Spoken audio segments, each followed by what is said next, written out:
Gaur bertan burutuko da hemen atzean Floreagan soka tiraketa, 12 babes ofizialeko etxe bizitza eraikitzeko. Eta honekin, esan dezakegu hasiko garela hemen San Juan auzoan guztira eraikiko dien 226 babes ofizialeko alokairuko etxe bizitzen eraikuntzarekin. Eraikuntza hau eskalonatua izango da, baina hemen hau izango da lehen urratsa.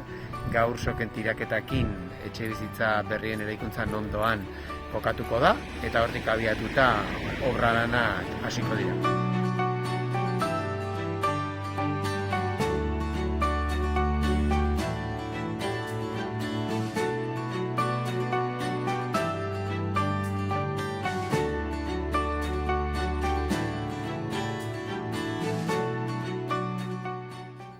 Esan bezala, beste 24 etxe bizitza hemen, nire atzean dauden zuhaitz hauen artean, Floreagako 2 eraikin hauen artean, eraikiko dira beste 2 bloketan, 12 etxe bizitza bakoitzean, eta hori izango da hurrengoa eraikitzen hasiko den lursaila.